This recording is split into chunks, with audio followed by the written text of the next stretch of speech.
bait yang kedua sederhana, begitu sampai bait yang terakhir, dia rubah musiknya jadi klasik yang rumit, yang susah dinyanyikan. Dari 90% nyanyi tinggal 20%. Loh, tapi Alkitab kan tidak bicara tentang musik. Kalau kita mengikuti musik-musik Alkitab kan berarti mengikuti musik yang zaman dulu dong. Kita orang yang brengsek ini di hadapan Tuhan, tetapi kita mendapatkan anugerah yang besar. Saudara setiap kali mendengarkan podcast, jangan saudara jatuh ke dalam pikiran dikotomis, oh bahwa Pak Anton Buseli itu sudah sempurna, tidak. Tapi kita mau belajar yang benar. Lalu istri dan anak-anaknya dibunuh, lalu ditanya sekali lagi, "Kamu menyangkal Yesus, maka kamu tidak akan dibunuh."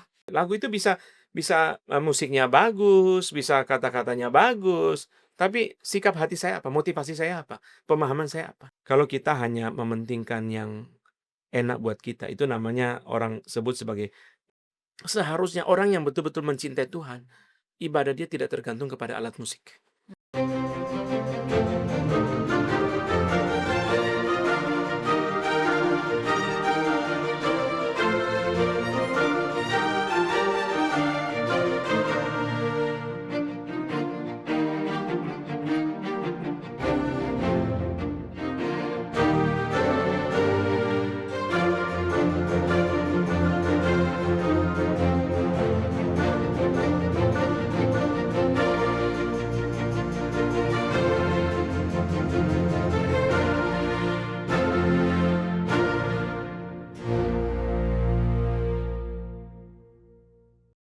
Kita berjumpa lagi di dalam segmen musik dan ibadah dengan tema lagu rohani yang tidak rohani. Kali ini kita akan berbincang dengan Pendeta Antonius Un untuk membahas tentang lagu-lagu rohani.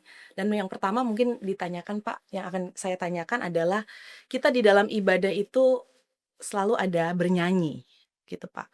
Jadi kenapa kita harus bernyanyi di dalam ibadah kita? Terima kasih Bu Seli. Jadi saya belajar dari John Calvin ya. Tentu ada banyak sekali penjelasan bahwa di dalam ibadah itu kita menyanyi. Yang paling sederhana adalah tradisi Alkitab sendiri. Kan di dalam Alkitab kan ada nyanyian pujian. Bahkan Tuhan Yesus juga menyanyi.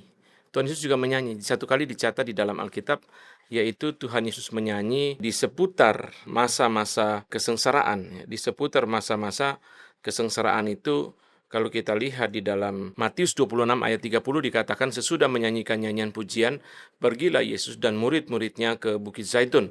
Menurut tradisi orang Yahudi biasanya mereka menyanyikan Mazmur 115 sampai dengan 118. Dan di dalam Mazmur 118 itu ada satu ayat berkata, hari ini adalah hari yang dijadikan Tuhan. Hari ini adalah hari yang dijadikan Tuhan, mari kita bersukaria. Saya percaya lagu itu sebenarnya sedih. Karena hari yang dijadikan Tuhan itu adalah hari di mana Tuhan Yesus dipaku di kayu salib. Hari di mana Tuhan Yesus menderita. Ini Matius 26, ini kan adalah peristiwa di mana sebentar lagi Petrus akan menyangkal Tuhan Yesus. Satu peristiwa yang sangat sedih sebenarnya. Tetapi Tuhan Yesus mengajak kita untuk bersukaria bukan berarti kita senang-senang dengan penderitaan Yesus. Harusnya kita sedih. Memang supaya kita dibebaskan Yesus harus menderita, tapi bukan begitu kan berarti kita memahaminya. Nah, tetapi di dalam penjelasan daripada John Calvin ada tiga hal yang saya mau singgung di sini. Yang pertama itu John Calvin mengatakan bahwa bila kata-kata lagu itu ada melodinya, itu menusuk jauh lebih kuat, lebih dalam, menembus dalam. Seperti orang menuang anggur menggunakan corong, masuk ke dalam botol itu dengan lebih mudah. Nah, bagi Calvin itu adalah kata-kata lagu yang ada melodinya. Ketika dinyanyikan, itu memang betul. Jadi banyak dari kita itu yang lebih menghafal kata-kata lagu ketimbang kata-kata khotbah, misalnya. Kita lebih menghafal kata-kata lagu ketimbang kata-kata buku, misalnya. Bahkan juga ayat-ayat Alkitab itu dihafalkan dengan lagu ya. Yang paling gampang misalnya kita suka dengar lagu anak-anak tentang 12 murid, tentang kitab suci dalam Alkitab, kitab-kitab dalam Alkitab itu kan menggunakan lagu untuk memudahkan mereka lebih menghafal, lebih mudah ya, menusuk ke dalam hati, lebih kuat, lebih mendalam. Yang berkesan bagi saya nanti barangkali akan ditayangkan di dalam video klip, yaitu Sebagai Keledai Kuserahkan, lagu Patong. Satu lagu yang sederhana, lagu anak-anak ya. Sebagai keledai kuserahkan, Tuhan pakai saya. Itu lagu yang sangat berkesan buat saya dan lagu itu kata-kata itu ketika diberikan melodi dengan melodi itu kan menciptakan suasana tertentu kan, suasana hati, suasana perasaan tertentu, itu lebih mendalam. Bukan hanya kata-katanya kita lebih mudah ingat, tetapi juga mengakibatkan apa? Mengakibatkan, lebih mendalam gitu. Nah itu, nah mungkin di sini saya berhenti untuk kita mendengarkan, klip daripada lagu ini, yaitu Sebagai Keledai Kuserahkan.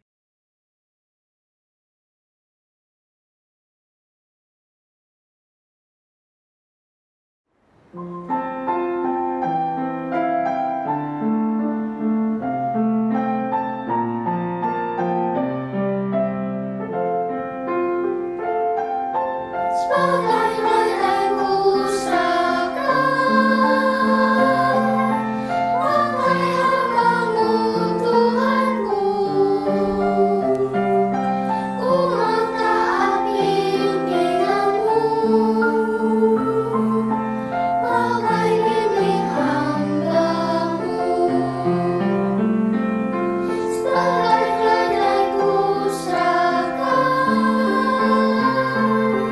pakai hamba-Mu Tuhanku. Ku mentaati bimbingan-Mu, pakai bimbing hamba-Mu. Sebagai ladang kusakan, pakai hamba-Mu Tuhanku. Ku mentaati bimbingan-Mu, pakai bimbing hamba-Mu, pakai bimbing hamba-Mu.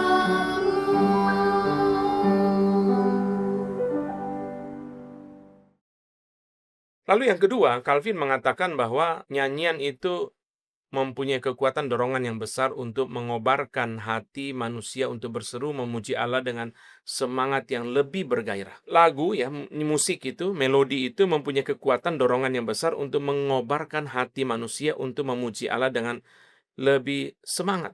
Mungkin Bu Sili coba mainkan lagu KRI nomor 8 itu ya. Terpujilah Allah, lagu yang ditulis oleh Fanny Crosby. Refrennya aja, kita sudah bisa merasakan bahwa pujian itu ketika diberikan melodi yang begitu bersemangat, itu mempunyai kedorongan ya untuk hati memuji Allah lebih semangat, lebih bergairah itu jauh lebih besar ketimbang tidak ada melodi atau tidak dinyanyikan. Pujilah, pujilah, dengarlah suaranya. Pujilah, pujilah, dengan sukacita. Datang pada Bapa dalam Putranya. Ajaib karyanya, muliakan namanya. Nah, itu kan indah sekali ya. Kita jadi lebih bersemangat ketika kata-kata itu ya, pujilah, pujilah ketika kita ngomong sama diberikan melodi, diberikan musik itu jauh lebih semangat, jauh lebih bergairah. Ini adalah penjelasan daripada Calvin. Yang ketiga adalah Calvin terutama dia mengutamakan Mazmur karena di dalam Mazmur bagi Calvin itu terdapat dua alasan, yaitu pertama didaktik atau pengajaran. Melalui kata-kata Mazmur itu kita belajar pengajaran firman Tuhan, belajar doktrin yang benar, tetapi juga doksologis, pujian kepada Allah yang intinya adalah kristologis. Karena di dalam Mazmur itu banyak sekali Mazmur-Mazmur mesianik, Mazmur-Mazmur Kristus. Tetapi kita hari ini tentu tidak terbatas kepada pandangan Calvin yang hanya menyanyikan Mazmur. Kita berkembang menuju kepada himne, lagu-lagu himne yang juga di dalamnya kita percaya sekarang ini adalah banyak sekali pengajaran ya, didaktik, juga doksologis, pujian kepada Allah yang juga bahkan memuji Kristus ya. Lagu-lagu pujian kepada Allah itu juga sangat banyak. Saya minta Bu Seli menjelaskan kepada kita lagu How Great Thou Art. Iya, How Great Thou Art itu adalah satu hymn yang mungkin saya bisa bilang cukup populer ya Pak ya. Mungkin kita bisa sebutkan di mana-mana gereja menyanyikan lagu ini. Dan mungkin juga ada alasannya Pak, karena kita bisa melihat di dalam satu lagu itu punya konten teologi yang cukup, kita nggak bisa bilang dalam sekali, tapi lengkap begitu Pak. Kita bisa lihat dari mana, dari bait pertama, bait 2, bait ketiga begitu ya. Bait pertama bicara tentang creation gitu, ciptaan. Jadi, sebelum dibawa kepada pujian di refnya nanti ya, "Then sings my soul." Di bait pertama itu dia seperti observing, melihat dunia, bahwa Tuhan itu menciptakan begitu indah. "Oh Lord my God, when I in awesome wonder," gitu. Jadi, eee, manusia itu atau kita dibawa untuk melihat keindahan yang luar biasa, ciptaan Tuhan yang begitu indah, yang bukan hanya dinikmati oleh orang percaya, tetapi juga orang yang tidak percaya. Jadi bait pertama itu tentang creation yang dinikmati oleh semua orang, ya, orang percaya dan tidak percaya.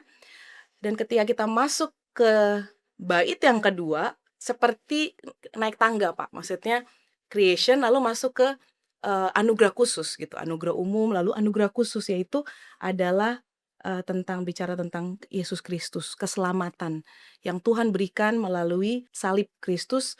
Jadi ini adalah anugerah bagi orang percaya, gitu. Tadi anugerah bagi orang semua manusia, lalu masuk kepada anugerah yang khusus gitu ya, salib Kristus. Lalu bait ketiga adalah eskatologi, bahwa ada pengharapan bahwa suatu hari kita akan bertemu dengan Yesus Kristus dan kita akan bersama-sama dengan Tuhan di surga. Jadi ada seperti tangga gitu loh, Pak. Dan kita melihat satu satu teologi yang lengkap gitu. Maksudnya dalam satu lagu, ada creation, ada, apa namanya, soteriologi gitu ya, keselamatan, lalu ditutup oleh eskatologi. Nah, mungkin satu alasan yang kita bisa melihat bahwa ya gereja-gereja menyanyikan lagu ini dan kata-katanya juga sangat didukung oleh musik. Musik yang sebenarnya apa ya, elevate gitu ya, membangkitkan atau menghidupkan kata-katanya. Kalau kita lihat di bagian baitnya, dia nadanya masih di bawah gitu ya, seperti sedang refleksi, sedang memikirkan, sedang merenungkan, firman, merenungkan kebenaran. Nadanya tidak menggebu-gebu, tidak nada tinggi gitu ya, nada masih rendah, tenang begitu ya. "Oh Lord my God, when I in awesome wonder." Tapi ketika masuk ref, kita lihat ada, leap, of melody di situ, ada nada yang naik, membuat suasana itu seperti diangkat ke surga gitu loh, Pak. "Then sings my soul, my Savior God to thee." Jadi ketika kita melihat anugerah Tuhan yang begitu banyak, kita dibawa untuk melihat ke surga, Pak. Kita dibawa untuk melihat dan memuliakan Allah, kita dibawa untuk bersyukur dan memuji Allah di bagian refnya. Jadi, seperti kita bisa lihat ada hubungannya dari bait satu, ada kelanjutannya dan kelanjutannya. Itu sih yang kita bisa lihat keindahannya, Pak, dari lagu How Great Thou Art. Jadi lagu ini sangat kaya sekali, Bu Seli, Mmm, seperti Bu Seli jelaskan tadi. Kita dengar dari penjelasan Bu Seli tadi ada doktrin anugerah umum, ada doktrin anugerah khusus, ada akhir zaman ya, eskatologi. Kita lihat seperti sesuatu yang sangat lengkap. Di dalam kita belajar tentang cara pandang atau worldview daripada orang-orang reform, itu kan kita belajar creation, kita belajar tentang kejatuhan, mhm, fall, lalu redemption, penebusan, lalu yang terakhir itu adalah consummation atau pemuliaan di sorga. Kita lihat ada di dalam lagu ini, mhm, kecuali kejatuhan. Memang kita nggak bisa mengunci mhm, Allah untuk kejatuhan kan. Tetapi di situ kita melihat bahwa doktrin anugerah umum, anugerah khusus ada. Dari creation, dari penciptaan sampai consummation ada. Kita melihat redemption, soteriologi juga ada. mmm, Kita melihat begitu lengkap sehingga dalam satu lagu itu seperti sudah memberi kepada kita satu kelas sekolah mmm, teologi. mmm, Seperti sudah memberi kepada kita satu PA dan lagu itu kalau dijelaskan, kalau lagu itu begitu bagus doktrinnya dijelaskan itu sudah menjadi satu mata pelajaran sendiri, bisa menjadi satu PA sendiri mmm, yang begitu kaya. Nah, tapi saya mau menyoroti begini, bahwa di dalam referennya itu kan, "Maka jiwaku pun memujimu." Di situ kita lihat bahwa kita memuji Tuhan. Tapi jangan lupa, satu hal yang penting dari lagu ini mengajar kepada kita, memuji Tuhan itu mesti ada alasan. mmm, Di GRI kan kita suka menyanyi lagu kan, "Puji Tuhan, haleluya, puji Tuhan, haleluya." Itu kan baiklah ya, satu satu pujian kepada Tuhan. Di dalam gereja-gereja juga kita bisa menyanyikan lagu, Allahku baik." Ini kan baik ya, ini juga satu penjelasan yang sederhana. Allah itu baik, maka kita memuji Tuhan. Tetapi bagian pembelajarannya kurang kaya. Jadi lagu-lagu seperti ini, puji Tuhan haleluya, puji Tuhan haleluya, itu perlu lengkapi juga dengan lagu-lagu seperti How Great Thou Art yang membangun pemahaman kita. Bahwa saya waktu memuji Tuhan, kenapa? Karena creation, redemption, consummation. Karena awal sejarah, akhir sejarah. Karena perjalanan sejarah dari penciptaan, penebusan sampai dengan kedatangan Yesus yang kedua. Memberikan kepada kita satu pemahaman yang lebih kaya. Hanya memang ketika diterjemahkannya, saya percaya bahwa penerjemahan lagu ini susah. Karena mesti menyesuaikan dengan nada. Jauh lebih susah daripada penerjemahan buku. Nah, biasanya di dalam filsafat itu dikenal bahwa translation is interpretation. Penerjemahan itu adalah penafsiran. Memang tidak bisa dihindarkan. Apalagi dalam penerjemahan lagu. Demi membela nadanya, seringkali ada kata-kata yang harus dibuang. Nah, lagu sulit sekali diterjemahkan sesetia mungkin kepada teks asli.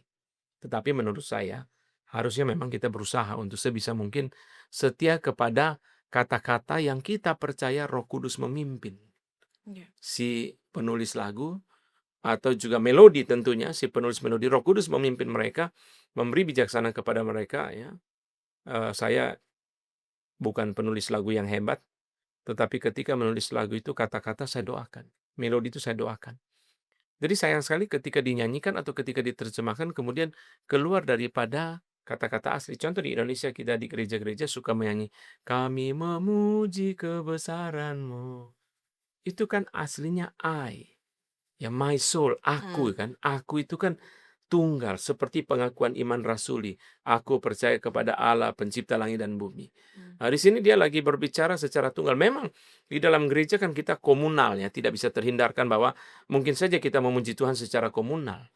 Hanya memang penulis lagu di dalam pergumulan dia sedang menulis lagu untuk personal, satu pujian personal gitu ya. Sehingga saya cenderung selalu mengatakan bahwa daripada kita mengimprovisasi melodinya atau kita mengubah-ubah kata-katanya, lebih baik kita bikin lagu sendiri aja. Gak apa-apa kita bikin lagu. Toh sebenarnya dimensi komunal itu juga gak salah waktu kita memuji Tuhan. Hanya kita menghargai pimpinan Tuhan kepada orang yang menulis lagu. Itu sebenarnya, Bu. Selanjutnya Pak, yang Bapak bisa share lagi Iya, mengenai Bu Seli. Jadi kita mungkin ini, Bu Seli, sebelum kita masuk kepada bagian yang berikutnya adalah kita mendengarkan cuplikan video ya. Kita mendengar cuplikan video yang ditayangkan tentang lagu How Great Thou Art.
saya mau bicara begini, saya mau bicara bahwa ibadat itu kan kita menyembah Allah ya, menyembah Allah, ibarat kan menyembah Allah ya. Menyembah Allah itu kan berarti kita menyenangkan Allah, berpusat kepada Allah, menyenangkan Allah. Bagaimana caranya kita menyenangkan Allah? Sederhana. Caranya menyenangkan Allah adalah mengikuti prinsip-prinsip yang ada di Alkitab yang adalah firman Allah. Karena Allah yang mencipta, Allah yang menebus, Allah yang memelihara, segala sesuatu berasal dari Allah, berjalan oleh Allah, kembali segala kemuliaan kepada Allah. Karena itu ibadah yang sejati itu berpusat kepada Allah, bukan berpusat kepada diri kita. Saya memberikan contoh begini, Bu Seli bacakan untuk kita Ibrani 12 ayat 28. Jadi, karena kita menerima kerajaan yang tidak tergoncangkan, marilah kita mengucap syukur dan beribadah kepada Allah menurut cara yang berkenan kepadanya dengan hormat dan takut. Satu lagi Bu Seli bacakan 3 Yohanes 1 ayat 6. Mereka telah memberi kesaksian di hadapan jemaat tentang kasih-Mu, baik benar perbuatanmu, jikalau engkau menolong mereka dalam perjalanan mereka dengan suatu cara yang berkenan kepada Allah. Kita lihat dari 2 ayat yang kita baca ini, kan jelas sekali ya. Mengucap syukur dan beribadah harus dengan cara yang berkenan kepada Allah. Menolong harus dengan cara yang berkenan kepada Allah. Kita semua mengerti bahwa di dalam kekristenan itu pernikahan harus sesuai dengan cara yang berkenan kepada Allah. Itulah pernikahan Kristen. Kita menolong orang harus dengan cara yang berkenan kepada Allah. Kita berpakaian bahkan ya, kita kepengen berpakaian yang berkenan kepada Allah. Kita kepengen memakai uang dengan cara yang berkenan kepada Allah. Pendidikan anak dengan cara yang berkenan kepada Allah. Lalu kemudian apakah ibadah yang harusnya justru yang tanda kutip yang paling sacred ya, yang paling rohani, kok kita kurang terlalu menekankan berkenan kepada Allah ya? Jadi kekristenan kita seperti terputus. Ya, satu sisi kita menjadi orang Kristen kita kepengen. Jadi kalau kita kepengen apa? Kepengen menyenangkan Tuhan. Kalau kita lihat begini, para misionaris itu ketika memberitakan Injil sehingga orang yang belum percaya menjadi percaya Tuhan Yesus, maka para misionaris itu kan memuridkan dia. Tidak hanya berhenti sampai kepada percaya Tuhan Yesus sebagai Tuhan dan Juru Selamat, tapi misionaris ini mengajar dia bagaimana pandangan Alkitab mengenai pernikahan. Bagaimana pandangan Alkitab mengenai uang. Bagaimana pandangan Alkitab mengenai pernikahan. Bagaimana pandangan Alkitab mengenai anak. Bagaimana pandangan Alkitab mengenai pekerjaan atau pernikahan dan seterusnya. Penderitaan misalnya. Lah, ibadah kan juga mestinya begitu. Dengan cara yang berkenan kepada Allah. Bagaimana kita bisa tahu cara yang berkenan kepada Allah? Cara yang berkenan kepada Allah itu berarti yang sesuai dengan Alkitab firman Allah. Loh, tapi Alkitab kan tidak bicara tentang musik. Kalau kita mengikuti musik-musik Alkitab kan berarti mengikuti musik yang zaman dulu dong. Yang orang-orang Yahudi, orang-orang Ibrani punya musik. Iya kan? Bukan, Alkitab tidak mengcopy begitu. Itu adalah kekeliruan memahami penerapan prinsip-prinsip Alkitab di dalam kehidupan orang Kristen pada masa kini. Jadi, Alkitab itu memberikan kepada kita prinsip. Alkitab bukan mengkopi kebudayaan orang Yahudi untuk dijadikan kebudayaan yang kita pakai di sini, tidak gitu. Bahkan hukum Taurat pun di dalam 3 bagian hukum, yaitu hukum upacara, hukum masyarakat, dan hukum moral. Hanya hukum moral yang terus berjalan sampai sekarang.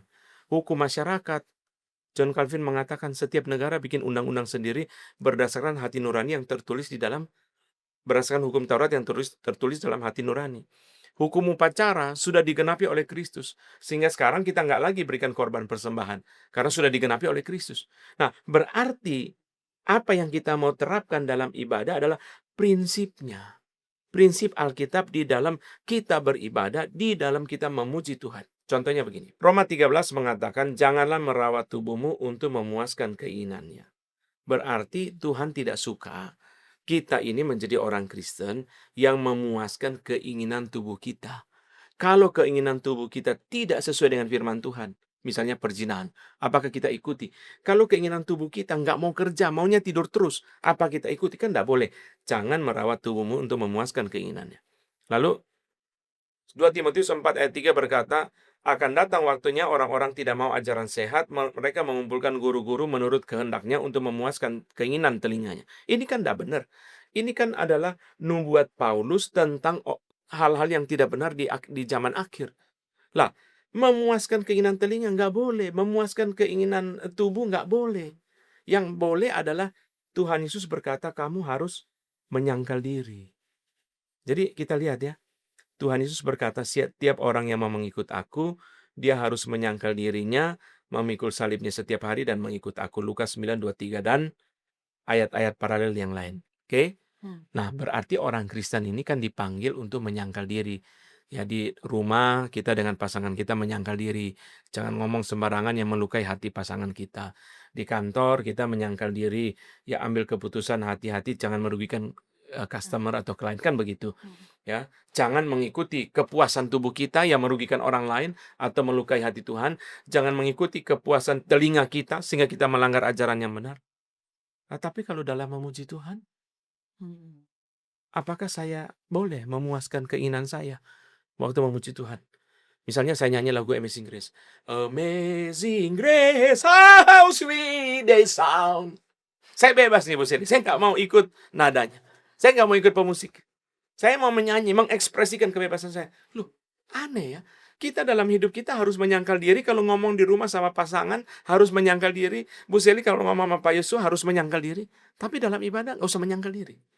Lah kalau begini Bu Seli, saya nyanyi begini, lalu Bu Seli juga main musiknya begitu. Berarti apa? Kan saya ke utara, Bu Seli ke selatan kan? Kalau begini kan jadi kacau. Jadi kacau kan? Nah, kalau begitu jadi kacau, akhirnya apa? Akhirnya kita melanggar 1 Korintus 14 ayat ke-33. Bu Seli bacakan untuk kita. 1 Korintus 14 ayat yang ke-33. Sebab Allah tidak menghendaki kekacauan, tetapi damai sejahtera. Ya, itu dalam terjemahan masa kini. Allah adalah Allah yang suka akan ketertiban, ia bukan Allah yang suka pada kekacauan. Kalau saya pemimpin pujian, saya nyanyi kayak tadi. Lalu Bu Seli main musik, nyanyi lain lagi versinya. Sesuai perasaan Ibu. Lalu singers, song leader, nyanyi lain lagi, Bu. Terus jemaat nyanyi lain lagi. Berarti kita di dalam ruang ibadah hari itu ada 4 arah.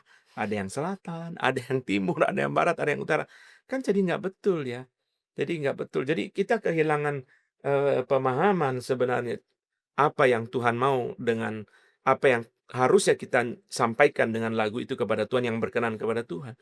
Bu Seli boleh jelaskan kepada kita lagu Amazing Grace yang tadi saya sudah kasih contoh yang salah ya. Ya, lagu ini adalah lagu yang juga populer gitu ya. Maksudnya gereja banyak menyanyikan. Siapa yang tidak tahu lagu Amazing Grace? Teksnya ditulis oleh John Newton dan tune-nya dipengaruhi atau pentatonik yang dipengaruhi oleh Scottish atau Irish folk song music. Lagu ini juga sebenarnya indah ceritanya, Pak, di mana John Newton itu sebenarnya sebelumnya adalah kapten kapal gitu. Kapten kapal yang membawa orang-orang kulit hitam untuk menjadi budak. Jadi saat itu dia belum kenal Tuhan, tetapi suatu ketika dia bertobat dan dia percaya kepada Tuhan dan dia menulis kata-kata ini ya, Amazing Grace that saved a wretch like me. Kalau kita lihat di setiap kata-katanya bait 1 ya ada kata wretch. Kalau saya mau tekankan di kata wretch ini ya Pak, seringkali ya gereja sebenarnya kurang menyanyikan kata wretch gitu. Itu kan gambaran brengsek gitu ya Pak. Apa namanya kalimat yang kasar gitu ya. Tapi ini digambarkan kepada saya, kepada kita. Kita orang yang brengsek ini di hadapan Tuhan, tetapi kita mendapatkan anugerah yang besar. Yang seringkali terlewatkan di mana ya jarang dinyanyikan di gereja-gereja saat ini, di mana ya gambaran dosa ya. Saya orang berdosa, saya orang najis, saya kotor, tetapi saya mendapatkan belas kasihan Tuhan. Lalu kalau kita lihat di bait kedua, ada gambaran di situ anugerah yang lebih penuh gitu ya, bahwa Tuhan akan menyertai. Ya kalau saya bacakan ayatnya, bait keduanya, "'Twas grace that taught my heart to fear, and grace my fears relief. How precious did that grace appear the hour I first believe." Ini masih bicara tentang anugerah Allah yang begitu luar biasa. Ketika kita masuk ke bait ketiga, gambaran pemeliharaan Allah. Jadi Tuhan bukan hanya bicara tentang Tuhan memberi hanya anugerah, tapi Tuhan juga memelihara. Tuhan yang menyelamatkan kita, Tuhan yang memelihara. Jadi kita sebagai orang-orang percaya itu dipelihara imannya di dalam Tuhan. Lalu indahnya ya, seperti tadi lagu sebelumnya, How Great Thou Art, lagu ini juga kita lihat seperti tangga. Memang ini gambaran, him-him yang kuno gitu ya, Pak, ya. Di mana bait 1, bait 2, bait 3 itu ada seperti kelanjutan, gitu loh. Jadi nggak putus gitu ya. Tapi kalau kita lihat bait 3, bait 4, ya, bait 4 pemeliharaan Allah, bait 5 pengharapan, eskatologi lagi tadi bicara ya, eskatologi, lalu bait 6 ditutup menggambarkan kesetiaan Allah sampai akhir. Jadi indahnya hymn, Amazing Grace ini tidak satu bait ke bait yang lain itu tidak putus, tetapi ada gambaran perjalanan gitu loh. Seperti kita sebagai orang Kristen itu berjalan bersama dengan Tuhan sampai akhir hidup, sampai kita bertemu dengan Tuhan, suatu hari nanti. Itu yang mungkin saya bisa bicarakan, mengenai kata-katanya. Untuk musiknya mungkin sedikit aja, di mana lagu ini, hanya 5 nada, Pak, pentatonik gitu ya. Di mana pentatonik itu membuat suatu suasana seperti haunting gitu ya, seperti menghantui gitu ya, mungkin suasana menghantui gitu ya, mungkin menggambarkan suasana yang kalau kita lihat di kata-katanya itu kan dia menyadari keberdosaannya gitu ya, kehinaan dirinya gitu ya, lalu dia melihat kepada Allah, ya itu mungkin bisa menggambarkan. Walaupun balik lagi, him pada him kuno gitu ya, kata-kata atau teks itu tidak semerta-merta ditulis oleh orang yang sama. Musiknya dan kata-katanya tidak ditulis oleh orang yang sama, tapi kita percaya bahwa anugerah Tuhan, pemeliharaan Tuhan itu, nyata di mana kata-kata yang indah ini bisa ketemu dengan tune yang begitu indah ini, yang benar-benar menggambarkan, kata-katanya. Saya sedikit aja bagian ritmenya, Pak, di sini. Bagian ritmenya itu dia tidak cepet gitu ya, ritmenya tuh lambat. Tam tam, tidak ti, ta ta, ta ta. Jadi ritmenya itu lambat, ya. Tidak cepat, tidak seperti deklarasi, eee eee, suatu deklarasi tidak, tapi seperti sedang melihat kepada diri gitu ya. Kita seperti ditarik melihat kita orang berdosa gitu, lambat, merenung gitu ya, Pak, ya, refleksi. Ya itu mungkin, sedikit dari saya untuk boleh melihat keindahan dari Amazing Grace. Nanti saya mau kembali kepada soal kata-kata dan melodi kata-kata, yang nanti saya akan kembali. Tapi saya mau bicara begini, Bu Seli. Jadi kan Tuhan Yesus ingin kita menyangkal diri, itu poinnya. Hidup kita sebagai orang percaya kan menyangkal diri, memikul salib, mengikut Tuhan. Itu kan perintah Tuhan Yesus. Kalau mau jadi murid Tuhan, menyangkal diri itu adalah paket hidup kita. Lah di dalam menyanyikan lagu, kita menyangkal diri mengikuti apa? Di dalam hidup kita kan menyangkal diri mengikuti Alkitab. Kalau Alkitab mengatakan bahwa tidak boleh berbohong, ya kita menyangkal diri dong supaya tidak berbohong. Kalau kita ada keinginan untuk berbohong, untuk cari aman kan kita menyangkal diri supaya tidak berbohong gitu. Lah itu standar objektif yang diberikan oleh Alkitab. Di dalam memuji Tuhan, di dalam menyanyikan pujian, seperti yang saya katakan di dalam bagian sebelumnya bahwa ada pimpinan Tuhan melalui kata-kata, melalui melodi kepada penulis lagunya. Tentu tidak bisa standarnya disamakan dengan Alkitab kan. Alkitab adalah firman Allah, ini kan bukan firman Allah. Tetapi kita mau belajar untuk menyangkal diri. Menyangkal diri itu artinya apa?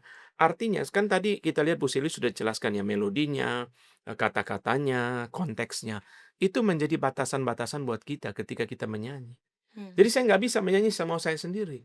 Saya kalau mau bikin lagu baru, oh silakan, nggak apa-apa bikin lagu baru. Tapi kan saya dibatasi oleh konteks pergumulan. Misalnya tadi Bu Seli katakan bahwa lagu ini kan temponya lambat. Ya ini berkorelasi dengan pergumulan keberdosaannya John Newton. Nggak bisa orang lagi hancur hati dalam keberdosaan terus nyanyi lagu Amazing Grace House. Oh, itu dia nggak ada pergumulannya. Berarti apa? Berarti saya dibatasi oleh konteks lagu ini. Saya dibatasi oleh kata-kata lagu ini. Ketika menyanyikan, saya dibatasi oleh nada daripada lagu ini. Itu adalah latihan untuk menyangkal diri. Saya tidak datang ke dalam gereja untuk mencari kepuasan. Kalau begini saya bukan orang Kristen dong. Janganlah itu kan tadi Roma 13:14. Kenakanlah Tuhan Yesus Kristus sebagai perlengkapan senjata terang dan janganlah merawat tubuhmu untuk memuaskan keinginannya. Nah kalau begini buat apa saya jadi orang Kristen? Kalau saya hidup hanya untuk memuaskan keinginan saya di Hari Minggu saya ke gereja memuaskan keinginan saya, hari Senin sampai Sabtu pergi ke tempat yang tidak benar memuaskan keinginan secara seksualitas. Buat apa saya jadi orang Kristen? Saya jadi orang Kristen kan justru ada penyangkalan diri. Penyangkalan diri dalam hidup sehari-hari, ada penyangkalan diri ketika saya dalam ibadah. Contoh yang sederhana sekali. Ibadah itu ada standar objektif yang namanya jam mulai. Jadi kalau kita ibadah mulai jam 9, jangan datang seenaknya. Itu kan berarti apa? Berarti saya memuaskan keinginan saya dong. Datang seenaknya, ya jam berapa, jam berapa. Secara tentu alasan itu pasti ada, alasan itu pasti banyak. Bapak sih nggak ngerti, kita punya anak kecil, kan mesti bangun pagi segala macam. Ya, diatur. Kalau kita, misalnya di gereja kita ada kebaktian jam 7.30, jam 10. Yang punya anak kecil jangan datang 7.30, tapi datang jam 10. Tapi gimana Pak, hari itu suaminya tugas sebagai pemain piano. Ya dia aja yang datang 7.30. Istri anaknya datang jam 10. Kebanyakan kita nggak mau repot, tidak mau keluar uang. Ya, kalau suami jadi liturgis 7.30, ya dia mesti datang lebih awal karena dia ada doa pelayan, ya dia berangkat sendiri atau dia naik taksi. Istri anaknya itu menyusul atau nanti mereka nyusul di kebaktian yang kedua. Itu mesti diatur dan kita kan tidak tiap minggu melayani. Ya. Kita ibadah juga tidak tiap hari, hanya seminggu sekali. Nah itu standar objektifnya. Jadi kita lihat ya, jam ibadah tidak boleh dikompromikan. Jam 9 harus mulai, tapi nada boleh dikompromikan. Jam ibadah ini kan standar objektif kan, ibadahnya jam 9, ada jam 5 sore. Kalau saudara mau ibadah, ikutilah jam yang ada. Jangan bikin jam sendiri. Ibadah jam 9, kamu datang jam 10. Itu kamu nggak bertanggung jawab. Kebanyakan gereja menegur orang yang terlambat. Tapi nada bukan standar objektif. Jadi lagu Amazing Grace, si penulis lagu menggunakan nada apa, saya nyanyi sesuka saya sendiri aja. Lah penyangkalan dirinya di mana? Nah di situ kita mau belajar bahwa Tuhan menginginkan keteraturan. Ini prinsip firman Tuhan. Sehingga kita ketika memuji Tuhan itu, di situ kita belajar untuk menyangkal diri. Menyangkal diri melalui apa? Melalui standar-standar yang ditetapkan. Ada jam ibadah. Boleh nggak kursi itu di paling depan adalah misalnya 3 meter dari panggung. Ada seorang yang saya nggak mau ikut duduk di kursi situ. Saya angkat satu kursi, taruh di depan mimbar persis. Saya mau duduk sendiri paling pertama. Yo jangan dong, yo bikin kacau dong. Masa semua orang paling depan itu 3 meter dari mimbar, kamu ambil kursi satu taruh di depan mimbar sendiri lalu duduk situ. Kamu mau menonjolkan diri? Gak bener dong, itu ada standarnya. Nah iya kan, balik lagi ada standar kan. Standar itu adalah kursi itu ada barisnya. Sama lagi. Jadi balik lagi, kalau tidak mau menyangkal diri dalam ibadah ya bagaimana kita bisa bilang kita orang Kristen? Boleh Iya, menanggapi nggak Pak? iya. Karena itu bagian yang cukup penting ya Pak di dalam sebagai pemusik-pemusik Iya. ibadah, pemusik-pemusik di gereja. Jadi kan ada yang namanya improvisasi Pak. Nah, tadi penjelasannya Pak Anton itu cukup sangat jelas ya. Mungkin saya mau memberikan rangkuman tadi Pak Anton bilang bahwa kita improvisasi itu atau menyanyikan lagu tersebut itu ada pagar-pagernya. Kita tidak bisa improvisasi sesuai dengan keinginan kita sendiri gitu ya Pak ya. Benar nggak Pak? Iya, jadi artinya si pemain musik juga mesti menyangkal diri. Yang nyanyi, song leader juga mesti menyangkal diri ya. Kalau di gereja-gereja karismatik itu kan worship leader, itu mesti menyangkal diri. Jadi kalau kita di dalam ibadah, kita nggak mau menyangkal diri mau sendiri. Nanti pendetanya juga berkhotbah mau sendiri, tidak mau setia kepada Alkitab. Terus kita ini apa masih bisa disebut murid Kristus? Murid Kristus kan kita mengikuti dia dong. Kalau begini kamu jadi Tuhannya aja sekalian. Kamu yang menentukan segala sesuatu. Kalau kamu jadi murid Kristus berarti apa? Berarti khotbah mengikuti firman Tuhan. Ya, ibadah itu. Jadi saya lihat kontradiktif. Banyak sekali kontradiktif. Kontradiktif itu banyak sekali. Kadang-kadang di dalam ibadah, di dalam gereja, orang mengatakan, pemimpin pujian mengatakan, saudara percaya Tuhan hadir, yakin, amin, amin. Tapi perilaku kita menunjukkan Tuhan hadir tak? Jalan-jalan seenaknya, datang terlambat seenaknya, pulang seenaknya, main HP seenaknya. Loh, kan kita bilang Tuhan hadir, jadi kontradiktif. Lah, sekarang nada boleh bebas nyanyi, tapi kalau jam kebaktian boleh bebas nggak? Nggak boleh bebas. Jam kebaktian nggak boleh bebas, tapi nada boleh bebas. Kontradiktif lagi. Lalu duduk harus ada batasan kursinya, kan ada batasan kursinya tuh. Semua gereja kan ada. Nggak ada gereja yang kursinya, ruangan kebaktiannya kosong, lalu kursinya cuma ditumpuk di belakang. Setiap orang ambil kursi masing-masing, taruh di tempatmu sendiri masing-masing, sesuai keinginanmu. Ada nggak gereja? Saya belum pernah ketemu. Semua gereja ada aturan penyusunan kursi. Iya. Harusnya nggak boleh ada aturan kalau mau konsisten. Nggak perlu pakai standar. Nah, ini yang menjadi problem. Nah, Bu Seli singgung mengenai kata-kata ketika bicara mengenai Amazing Grace.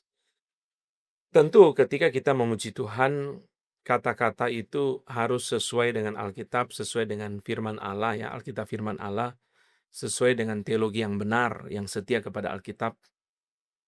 Pertama-tama kita melihat bahwa gereja dan orang percaya itu dipilih oleh Allah Bapa, ditebus dengan darah Tuhan Yesus, dilahirkan kembali oleh Roh Kudus. Roh Kudus tinggal dalam diri kita. Karena itu gereja terikat kepada Allah Tritunggal. Gereja terikat, gereja tidak bisa bebas. Kalau mau bebas, sekali lagi kita jangan jadi murid Kristus, kita jangan jadi orang percaya.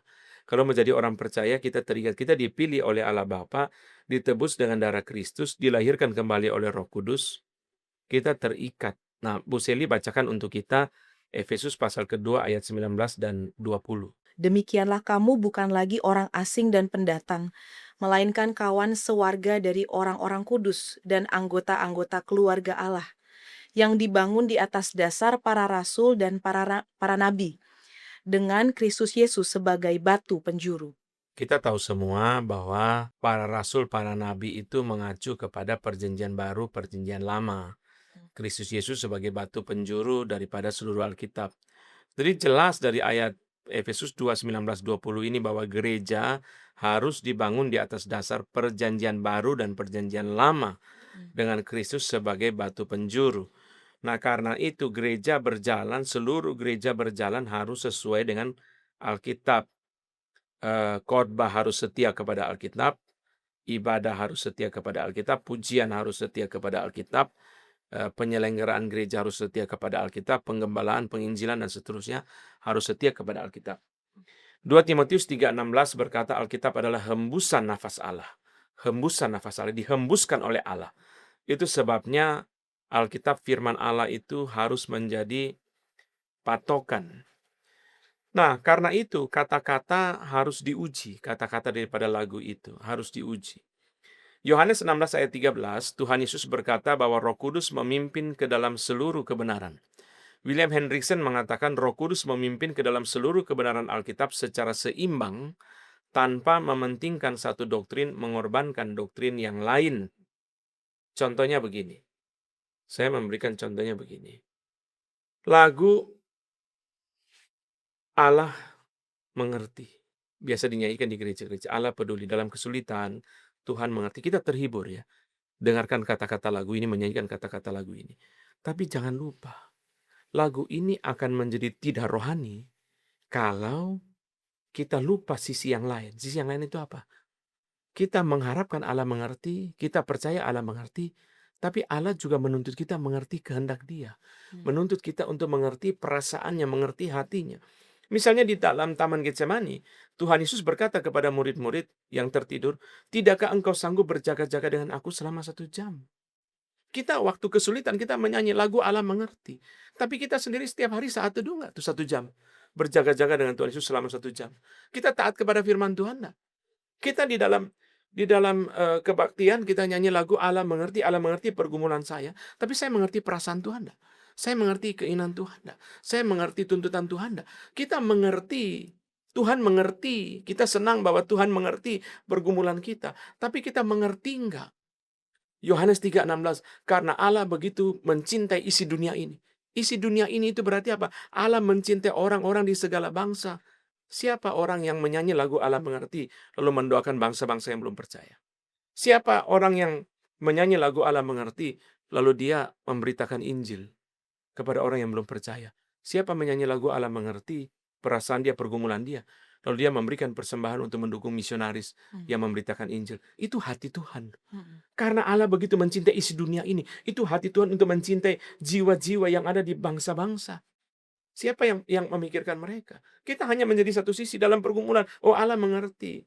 Allah mengerti saya. Allah peduli dengan pergumulan saya. Tapi saya peduli nggak dengan perasaan Tuhan? Saya peduli nggak dengan isi hati Tuhan? Contoh yang lain adalah dalam pergumulan kita menyanyi lagu, dia hanya sejauh doa menyentuh ya. Dia hanya sejauh doa begitu dekat. Tapi ini hanya satu sisi. Yohanes 16:13, Tuhan Yesus berkata, Roh Kudus memimpin ke dalam seluruh kebenaran. Berarti Roh Kudus memimpin ke dalam seluruh kebenaran Alkitab secara seimbang. Kita nggak boleh hanya bicara tentang kasih Allah, tidak berbicara tentang murka Allah atau keadilan Allah atau kebenaran Allah. Kalau saya atau hamba Tuhan siapapun hanya berbicara kasih Allah, tidak berbicara murka Allah, apakah dia dari Roh Kudus? Yohanes 16:13 Tuhan Yesus berkata bahwa Roh Kudus memimpin ke dalam seluruh kebenaran. Berarti kalau hamba Tuhan, kalau gereja hanya bicara kasih Allah, tidak berbicara tentang kebenaran Allah, tentang murka Allah, apa dia bisa dibilang dari Roh Kudus? Karena Roh Kudus menurut Yesus adalah memimpin ke dalam seluruh kebenaran. Karena itu, waktu kita menyanyi lagu Dia Hanya Sejauh Doa, jangan lupa, itu hanya satu aspek dari diri Allah yang namanya imanensi. Allah itu dekat dengan kita. Di dalam podcast saya yang sebelumnya dengan Ibu Suryanti, kami sudah bicara mengenai ini. Transendensi dan imanensi di dalam podcast tentang teologi. Itu hanya satu sisi. Saudara lihat di doa Bapa kami ya. Bapa kami yang di sorga. Bapa kami itu berarti dekat dengan kita. Tapi sisi yang lain juga yang di sorga itu apa? Yang di sorga itu adalah bicara tentang transendensi. Allah itu jauh, Allah itu tinggi. Karena Allah itu dekat dengan kita, kita mengasihi Dia. Kalau Allah itu tinggi, karena Allah itu tinggi, maka kita menghormati Dia. Maka kita nggak bisa menyanyikan lagu hanya satu sisi. Oh, Dia dekat dengan saya. Dia hanya sejauh doa dalam pergumulan kesulitan saya. Tapi lagu yang menyatakan hormat, kemuliaan. Coba Bu Seli lihatkan untuk kita KRI nomor 3 ya. Terpujilah nama Yesus. Coba Bu Seli nyanyi dulu kata-kata baik pertama dulu. Lalu stop di situ. Terpujilah nama Yesus, sujud malaikatnya semua, sembahkan mahkota mulia. Nah, sudah ya, sampai di situ kita lihat ya, Tuhan Yesus itu malaikat menyembah, ya, begitu mulia, begitu tinggi. Sekalipun Tuhan Yesus pernah datang ke dalam dunia, mati dan bangkit bagi kita, tetapi Dia adalah Raja di atas segala raja. Maka bait pertama lagu itu apa? Tuhan Yesus begitu tinggi, begitu mulia, begitu hormat. Lalu refrennya,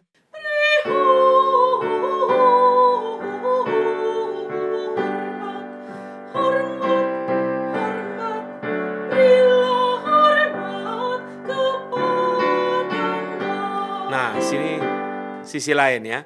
Jadi ada sisi Tuhan itu dekat dengan kita, tapi juga sisi lain itu adalah juga harus dinyanyikan, yaitu Tuhan begitu tinggi, begitu jauh, begitu hormat. Kita mesti menyembah, malaikat saja menyembah Dia, apalagi kita harus menyembah Dia. Kalau lagu itu kemudian hanya menjadi satu sisi, lagu rohani itu tidak rohani, karena dia hanya menekankan satu sisi. Jadi itu perlu dua sisi. Satu sisi kita mengucap syukur, kita senang dalam pergumulan kita menyanyi lagu Allah mengerti, Allah peduli pergumulan saya. Tapi jangan lupa, saya juga harus belajar untuk mengerti perasaan Tuhan. Saya harus belajar untuk dituntut oleh Tuhan. Nah, Bu Seli jelaskan untuk kita lagu I Have Decided to Follow Jesus. Ya, lagu yang kita akan bahas ini asalnya dari Assam atau India, di mana ada satu keluarga yang percaya kepada Tuhan, tetapi sekelilingnya dan kepala desa pada saat itu sangat marah dan ingin membunuh keluarga ini, Pak. Jadi kepala keluarganya atau si bapak ini diminta untuk menyangkal Tuhan Yesus dan akan membunuh istri dan anak-anaknya. Ketika istri dan anak-anaknya akan dibunuh, lalu dia bilang, kamu harus menyangkal Yesus. Tetapi si bapak ini mengatakan, I have decided to follow Jesus. Aku memutuskan atau aku mau ikut Tuhan. Itu adalah satu keputusan saya. Lalu istri dan anak-anaknya dibunuh. Lalu ditanya sekali lagi, kamu menyangkal Yesus maka kamu tidak akan dibunuh, begitu ya. Dan dia dengan iman yang teguh dan mengatakan bahwa saya mau mengikut Yesus. Dan akhirnya dia meninggal. Tetapi ya mungkin kalau berhenti sampai situ ceritanya sepertinya tidak ada harapan. Tetapi dengan kematian keluarga kecil ini, satu desa itu percaya kepada Tuhan, Pak. Dan lagu ini seringkali dinyanyikan oleh anak-anak sekolah minggu. Ya, mengikut Yesus keputusanku, dengan nada yang cepat, ceria, ringan, begitu ya. Tetapi kalau kita melihat latar belakang yang tadi, kita seperti langsung berubah gitu. Dulu juga saya mengertinya ya lagu ini ringan gitu ya, seperti ya seperti anak-anak yang mau ikut Tuhan gitu ya, maksudnya ringan, ceria. Tapi ketika kita tahu cerita daripada pergumulan daripada ya yang menulis ini bukan orang asam tadi ya, tetapi dia terinspirasi lalu dia menulis lagunya, kita akan menyanyikan dengan cara yang berbeda begitu. Kita akan nyanyi dengan bukan berat ya, tapi ada satu pergumulan, pergumulan yang akhirnya menghasilkan satu iman yang teguh gitu loh, Pak. Jadi bukan hanya ringan gitu, ikut Tuhan tuh ringan-ringan aja gitu ya, tetapi ada satu pergumulan yang akhirnya membawa kepada iman yang teguh. Jadi nyanyinya sebenarnya bukan yang ringan gitu ya, kita nyanyinya dengan satu lebih lambat gitu, temponya mungkin lebih lambat, lebih dengan satu kesungguhan, satu, keseriusan bahwa saya mau mengikut Tuhan walaupun sendiri itu ya bait kedua ya, walaupun saya sendiri saya ikut Tuhan. Dunia di belakang, salib di depan. Saya mau tinggalkan dunia dan saya mau melihat salib Kristus di depan. Lalu, bait yang keempat ditutup untuk bertanya kepada yang lain, "Maukah engkau mengikuti Yesus?"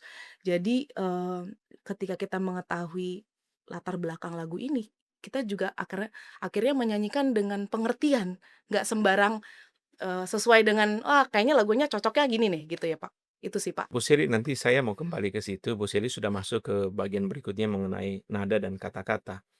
Tapi, apa yang saya mau sampaikan adalah bahwa lagu ini mengingatkan kepada kita bahwa ada tuntutan dari Tuhan.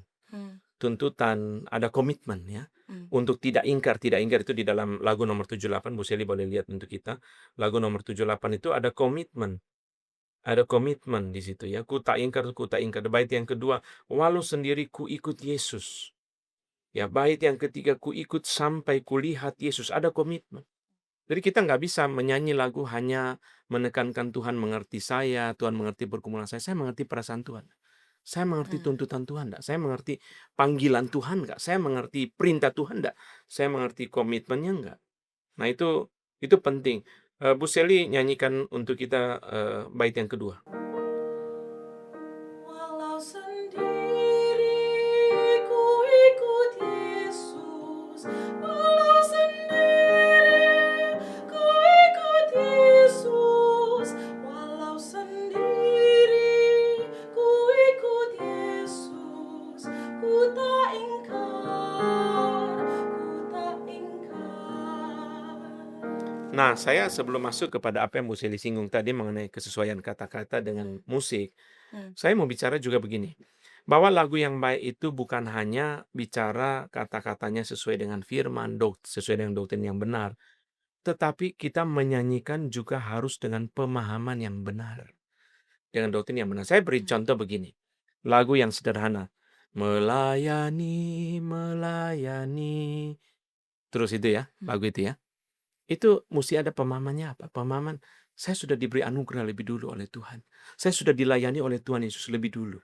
Kalau saya tidak mempunyai pemahaman itu, lagu ini menjadi tidak rohani. Kenapa? Karena saya menyanyi dengan berdasarkan kekuatan saya.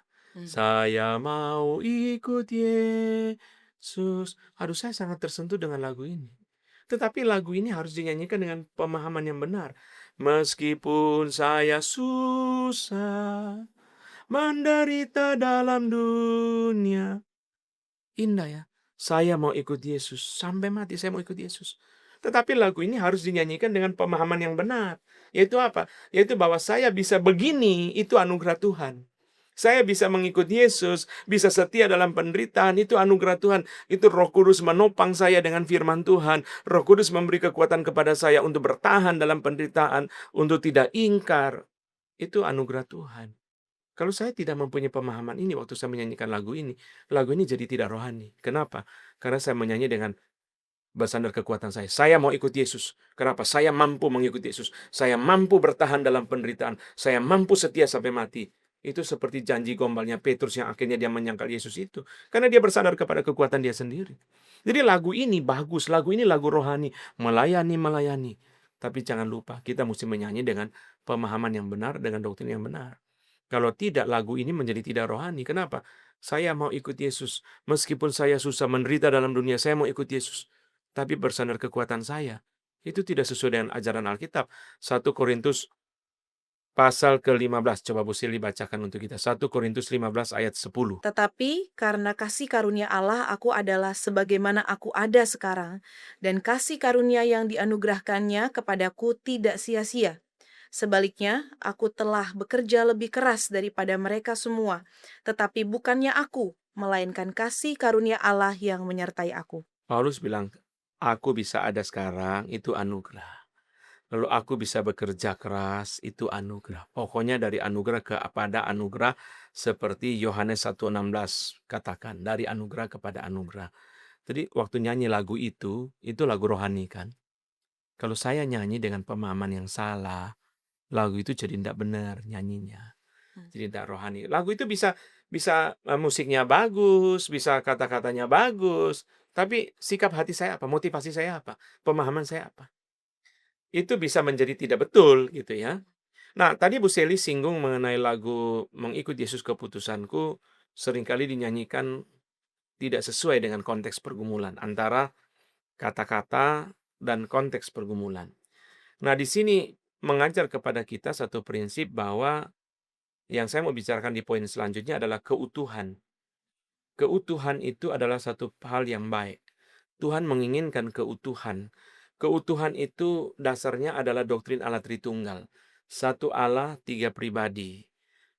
Pribadi Bapa, pribadi Anak, pribadi Roh Kudus berbeda-beda tetapi tetap satu. Nah, prinsip ini diterapkan juga di dalam gereja, yaitu satu tubuh banyak anggota, berbeda-beda tetap satu. Bukan kontradiksi, bukan fragmentasi. Nah, kontradiksi bertentangan satu dengan yang lain atau fragmentasi, perpecahan satu dengan yang lain, itu terjadi justru akibat dosa. Kita lihat Adam mempersalahkan Hawa, ya lalu kemudian Adam takut dan menghindar dari Tuhan, Kain membunuh Habel. Pertentangan ini kan terjadi setelah jatuh dalam dosa. Maka terjadi pertentangan antara terang dan gelap, pertentangan antara roh dan daging yang sangat banyak di dalam surat-surat Paulus. Nah, Tuhan ingin keutuhan. Yang kita persembahkan kepada Tuhan di dalam ibadah itu adalah keutuhan. Kita lihat begini. Mari kita pelajari. Kalau kita tidak utuh antara kata-kata sama kelakuan, kita terima enggak? Kalau ada orang yang kata-katanya sama kelakuannya bertentangan, kita kritikan. Ini orang enggak jujur. Ya. Kalau orang yang antara hati dia dan kata-kata dia bertentangan, kita bilang ini orang munafik. Di dalam hati dia mencaci maki, tapi di mulut dia memuji. Ini orang munafik. Kita tidak setuju kan? Kita tidak setuju kontradiksi atau fragmentasi itu. Ya, itu disintegritas itu namanya. Disintegrasi antara kata-kata dengan kelakuan. Apa yang kamu ucapkan, kamu jalankan. Ya, kalau kamu menyebut nama Tuhan, kamu harus taat kepada Dia. Berarti kamu hambanya. Kalau kamu menyebut Dia gembala, berarti kamu dombanya. Kamu harus mau diarahkan oleh Dia. Demikian pula antara hati dengan kata-kata dan seterusnya kan.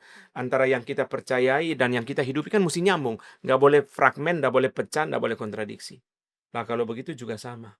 Tuhan menginginkan bukan hanya hidup yang utuh yang dipersembahkan kepada Tuhan, tapi pujian yang utuh yang dipersembahkan kepada Tuhan. Contohnya apa?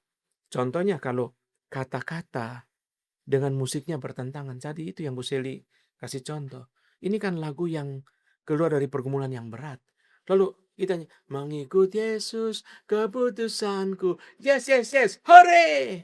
Waduh, misionaris bisa bangun dari kuburan. Ini kan berat, dia nulis ini kan berat. Ini kan lagu yang berat. Ketika dia bilang, ku tak ingkar, no turning back, no turning back. Itu kan dia ngomong itu berat loh. Dia habis ngomong itu kan dia mati. Lah, lagu ini konteks pergumulannya dibuang ya. Lalu kita ambil hanya kata-katanya, kita buat melodinya sendiri, kita nyanyikan. Itu mirip kayak Pak Yosua nikah sama Bu Seli, tapi nggak mau terima mertua. Sama. Mau anaknya, nggak mau mertuanya. Mau lagunya, nggak mau pergumulannya. Kan nggak benar dong. Mau anaknya, nggak mau mertuanya. Mau lagunya, tidak mau pergumulannya. Kan nggak betul. Nah, demikian pula dengan apa? Demikian pula dengan kata-kata dan musik itu. Misalnya, lagu-lagu penyalipan itu contohnya. Lagu-lagu penyalipan itu kan nggak bisa kita nyanyikan dengan tempo yang cepat, dengan suasana yang gembira. Itu kan lagu yang berat ya. Bu Seli, kita lihat lagu Jangan Lupa Getsemani. 39. Nomor 39 ya. Coba Bu Seli mainkan untuk kita refrainnya aja. Jangan lupa Getsemani, jangan lupa sengsaranya, jangan lupa cinta Tuhan, pimpin ke Kalvari. Nah, nggak bisa terlalu cepat, ya. Nggak bisa terlalu riang. Sengsara, jangan lupa sengsara. Jangan lupa Getsemani. Kamu yang pikul salib aja. Ya, kamu yang menderita, mau nggak? Kamu menderita terus orang nyanyi begitu, mau nggak? Kita nggak mau. Itu kita mesti apa ya? Hati itu gimana ya? Apalagi bicara mengenai darah Tuhan Yesus itu berat, berat. Kita nggak bisa. Itu berat sekali. Sesuatu yang sangat berat. Itu gimana ya? Penyaliban Tuhan Yesus. Saya sih percaya begini, bahwa kalau kita sungguh-sungguh memikirkan kata-kata, biasanya kita nyanyikannya tuh hati-hati. Cuma kadang-kadang di dalam praktiknya itu kita menjadi pragmatis. Artinya begini, dalam praktik itu kadang-kadang misalnya contohnya gini. Kita rasa kalau Bu Seli guru sekolah minggu rasa anak-anak kurang semangat nih. Ya, ayo kita nyanyi lagu KRI nomor 39 ya, tapi yang semangat gitu. Itu kan menjadi problem, apalagi di dalam musik-musik yang menekankan ritme. Menggunakan drum, ritme itu mengendalikan seluruh suasana sehingga akhirnya apalagi kalau sudah menjadi pam pam pam pam pam. Waduh, Tuhan Yesus menderita ya. Itu bagaimana ya perasaannya? Kita sendiri kalau menderita mau nggak begitu? Ada nggak di rumah sakit orang sakit-sakit jantung itu putar lagu heavy metal rock ya? Nah, saya percaya kamar mayatnya cepat penuh itu. Yang meninggal tambah banyak. Kan nggak mungkin, saudara. Di dalam saat orang sakit menderita gitu pun, saya pernah ke tempat fotokopi di daerah Depok itu kan mahasiswa semua fotokopi buku. Terus sampai di situ lagunya itu heavy metal rock yang ampun pokoknya. Kita ini kan di situ kan fotokopi buku-buku saya filsafat kan kita mikir filsuf apa lagi ya bukunya apa gitu.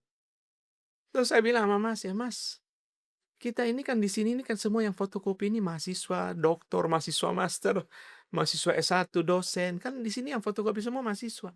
Kenapa lagunya kayak begini? Kan kita nggak bisa mikir. Lagunya kenceng banget. Tahu nggak dia jawab apa? Pak. Kami udah nggak tahan, Pak. Udah 3 bulan ini bukan kami yang mau, Pak. Manajer yang mau. Bapak baru berapa menit udah nggak tahan. Kita udah berapa bulan, Pak. Udah protes. Tetap dia nggak, ini manajernya yang suka. Lah iya, sama kan. Apalagi orang di rumah sakit, apalagi orang menderita. Mau nggak nyanyi seperti itu? Kita kan nggak mau. Jadi di situ kita belajar bahwa kata-kata dan musik itu mesti nyambung. Kalau kita hanya mementingkan yang enak buat kita, itu namanya orang sebut sebagai emosionalisme yang dangkal. Hanya mementingkan perasaan saya enak. Tapi saya memikirkan perasaan Yesus ketika nyanyi begitu. Kalau Tuhan Yesus adalah papa saya yang sekarat, mau nggak saya nyanyi lagu begitu untuk dia? Pasti nggak mau. Itu gimana ya?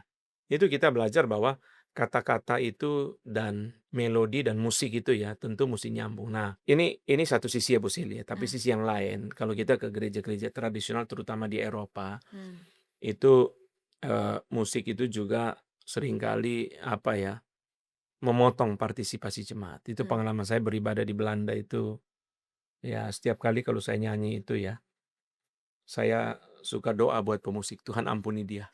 Sebab dia tidak tahu apa yang diperbuat. Lagu itu saya lihat semua jemaat bisa nyanyi. Bait pertama dia mainnya sederhana, maka semua bisa nyanyi. Bait yang kedua sederhana, begitu sampai bait yang terakhir, dia rubah musiknya jadi klasik yang rumit, yang susah dinyanyikan. Dari 90% nyanyi, tinggal 20%. Saya pun tidak bisa nyanyi loh. Musik rumitnya luar biasa. Nah itu yang menyebabkan kenapa John Calvin itu agak anti musik sebenarnya. Konteksnya dia. Itu konteksnya dia kenapa? Karena musik waktu itu terlalu kompleks, kurang simplicity. Nah itu yang tadi Bu Seli bilang, pemusik juga mesti menyangkal diri. Gitu.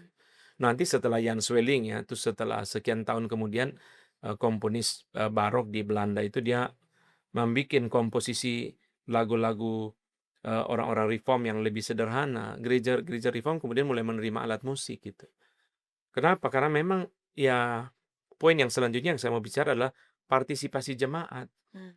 Kan setiap orang menerima anugerah Tuhan. Setiap orang itu ditebus dengan darah Kristus. Setiap orang itu menerima Roh Kudus tinggal dalam diri dia. Lah kalau begitu berarti seharusnya setiap orang itu memuji Tuhan. Sehingga musik itu jangan memotong partisipasi jemaat. Musik itu jangan satu sisi ya, memotong partisipasi jemaat itu bisa musiknya terlalu keras sampai suara jemaat tidak kedengaran. Atau yang kedua, musiknya terlalu rumit. Ya, di dalam grup yang musik klasik itu kadang-kadang musiknya terlalu rumit, sudah gitu yang main organ hari ini adalah seorang organis top dunia. Wah, dia main seperti lagi konser.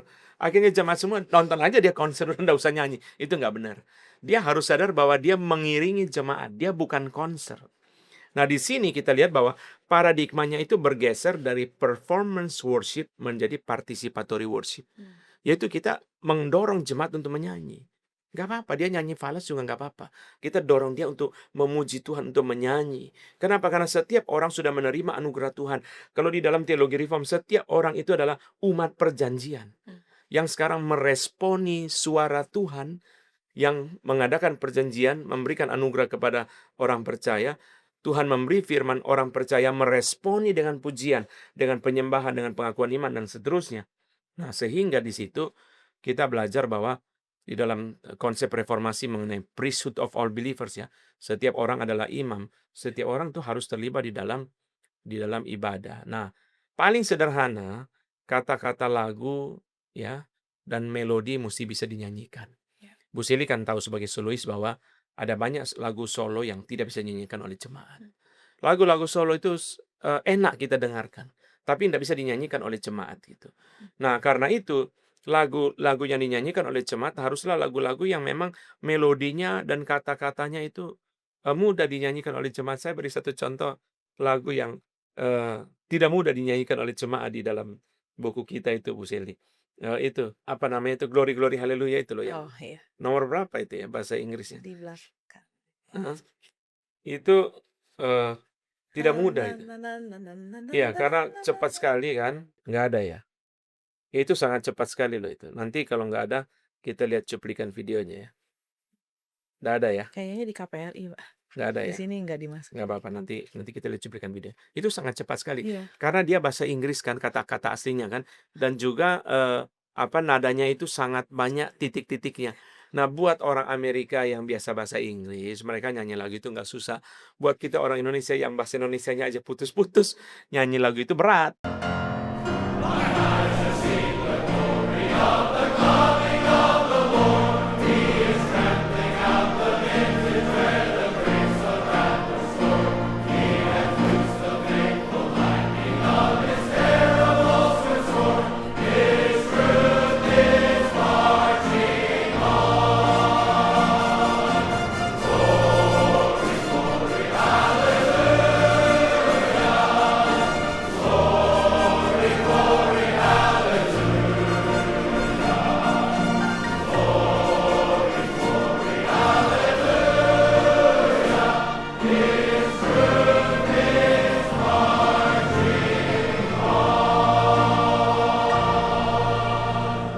Kedua, ya bukan kedua lah, berikutnya kita lihat bahwa menekankan partisipasi jemaat sehingga bukan hanya lagu itu mudah dinyanyikan oleh jemaat ya.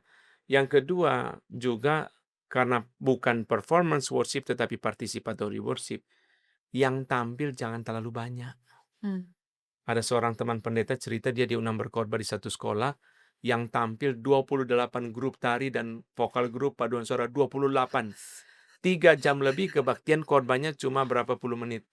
Sisanya itu anak kelas 1A grup tari, 1B deklamasi, kelas 2 drama, kelas 3. Nah itu lain ya, mungkin konteks sekolah mereka apa ya. Tapi ibadah gereja nggak bisa. Itu menjadi performance worship, bukan participatory worship. Karena itu dalam porsi yang wajar, tentu ya pada paduan suara, ada persoalan pujian. Kalau mau bikin konser nggak apa-apa gitu, tapi cantumkan bahwa itu konser seperti kita di Kebun Jeruk biasa kan konser mini. Ya kita mengadakan konser mini. Jadi orang tahu itu ada konser di belakangnya gitu. Tetapi di dalam kebaktian itu eee, musti diatur sedemikian rupa. Lalu yang berikutnya juga apa? Prinsip ini, participatory. Jangan sampai, pemain musiknya terlalu bagus atau song leader-nya terlalu bagus atau worship leader-nya terlalu bagus, sampai orang nggak mau nyanyi. Saya dulu pernah ikut satu retret waktu saya masih mahasiswa ya.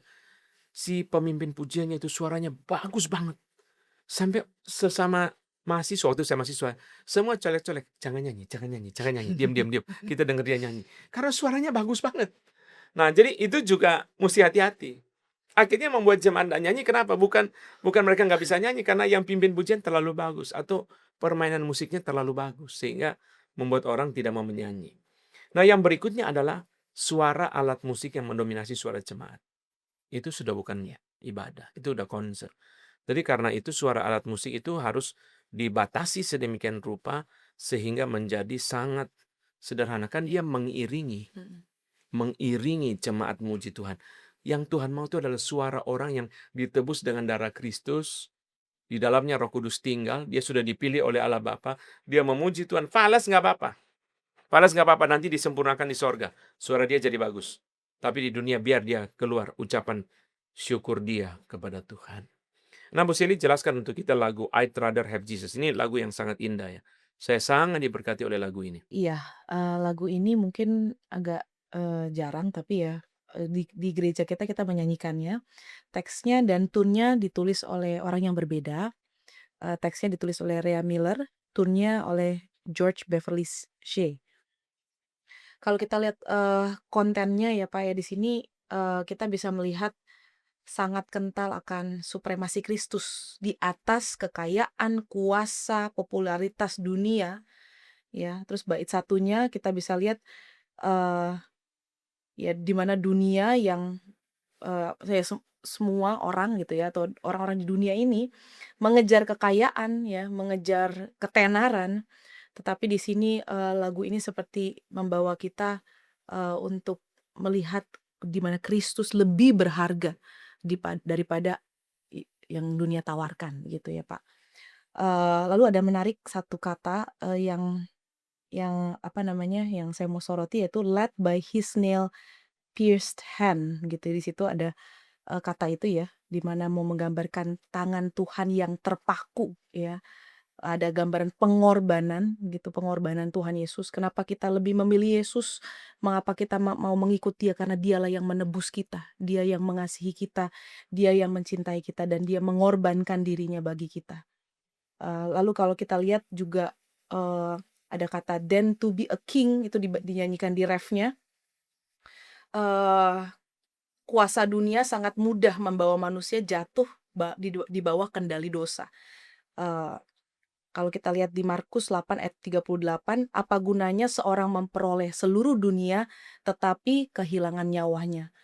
Jadi lagu ini mau menggambarkan "then to be a king" ya, menjadi raja atas dunia ini, saya tidak mau. I'd rather have Jesus. Nah, mungkin saya boleh soroti sedikit di bagian musiknya, Pak, di mana, bagian baitnya itu ya, nadanya tenang ya di bagian bawah, lalu ada stepwise atau jarak-jarak yang pendek gitu nadanya kalau kita lihat nadanya ya.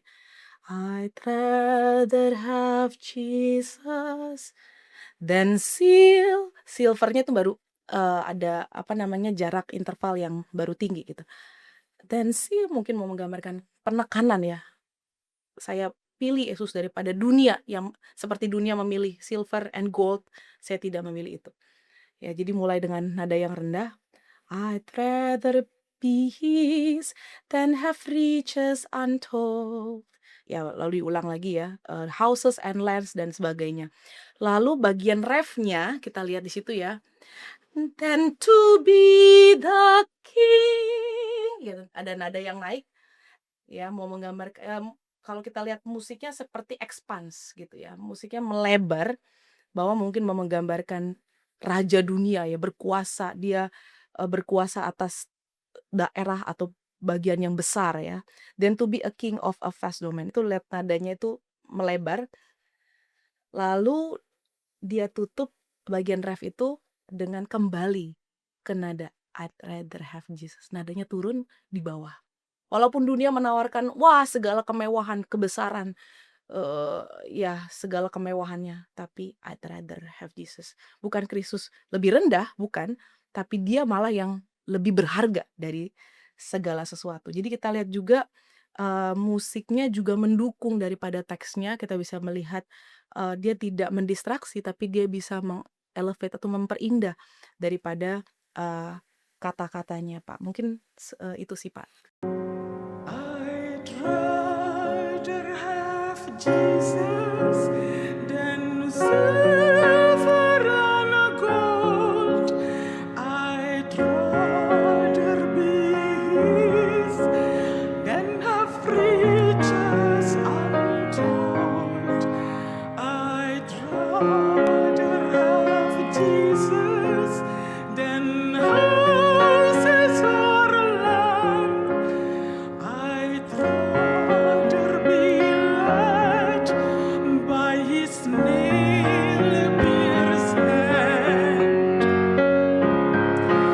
than to be the king of a vast domain and be held in sin's threats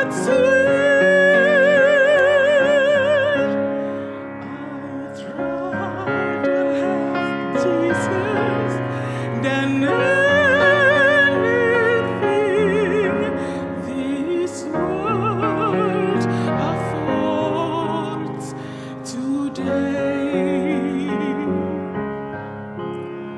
Saya senang Bu Seli punya kalimat yang terakhir ya, musik itu tidak boleh mendistraksi kata-kata.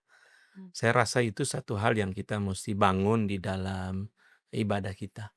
Musik tidak boleh mendistraksi fokus kita kepada kata-kata. Musik yang terlalu riuh pada satu sisi, gereja-gereja tertentu yang musiknya terlalu ramai, atau pada sisi yang lain musiknya terlalu rumit.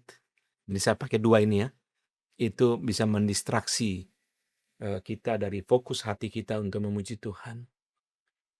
Kan kita ditebus oleh darah Kristus ya, ditebus dengan darah Kristus.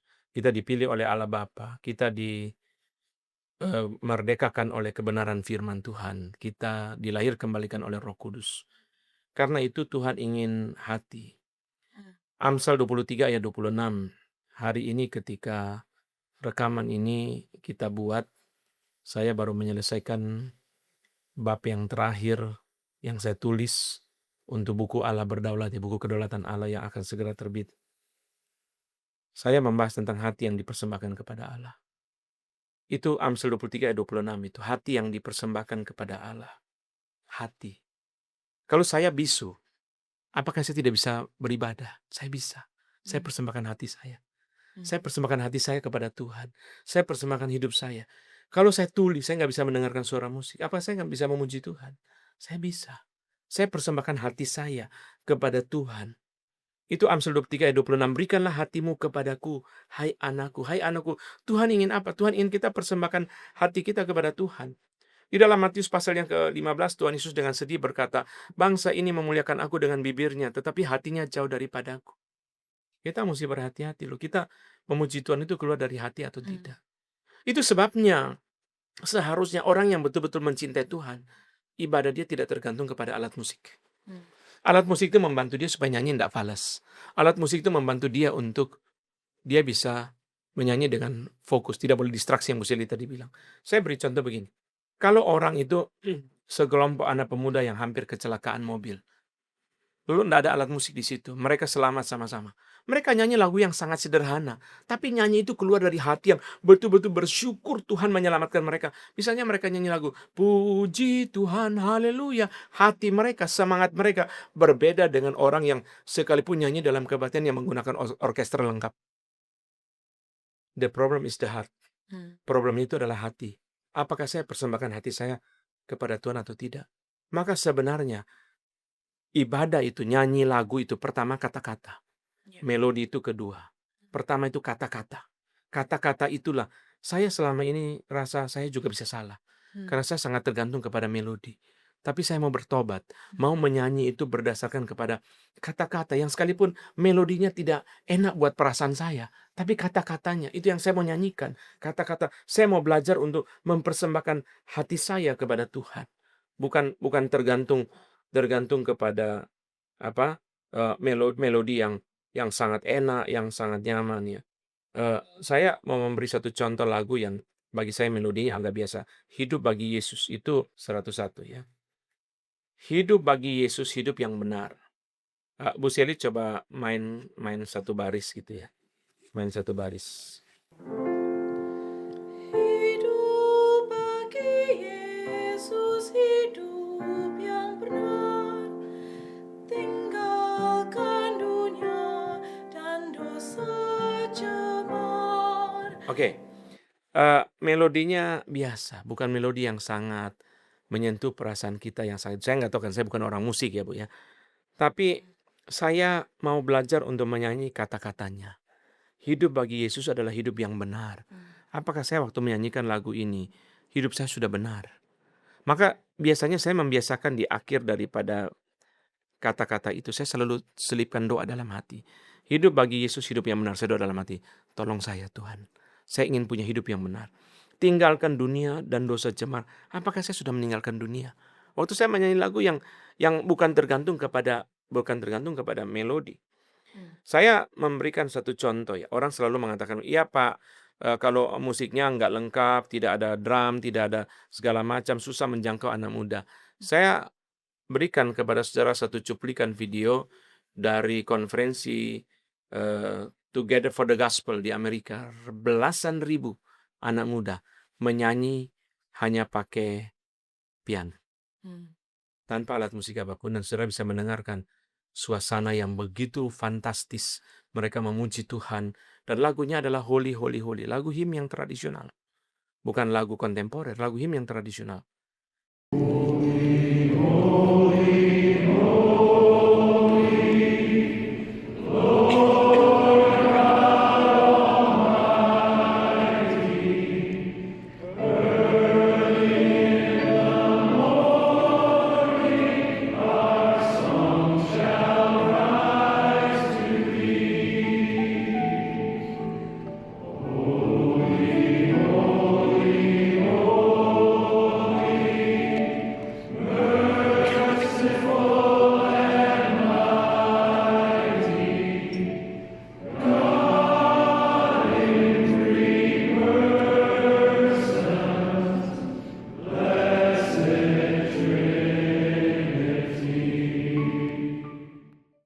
Problemnya itu di dalam hati. Kita mengerti nggak? Hati saya apa? Waktu saya memuji Tuhan. Waktu saya menyanyi lagu ini, saya mau komitmen apa? Atau saya mau mencari kesenangan, melodinya nggak enak, Bu Sili, saya nggak mau nyanyi lagu ini. Atau hidup bagi Yesus adalah hidup yang benar. Tinggalkan dunia, tinggalkan dosa yang cemar. Itu bukan saya mencari kesenangan saya. Saya lagi berjanji sama Tuhan kan. Misalnya kalau kita baca lagu ini sebagai komitmen. Saya lagi deklarasi kepada dunia misalnya. Misalnya kepada sebelah kiri kanan saya, hidup bagi Yesus adalah hidup yang benar. Ayo mari kita tinggalkan dosa dan dunia yang cemar. Itu kan komitmen. Jadi orang yang mengasihi Tuhan itu, orang yang hatinya dipersembahkan kepada Tuhan, dia tidak tergantung kepada alat musik. Tidak tergantung.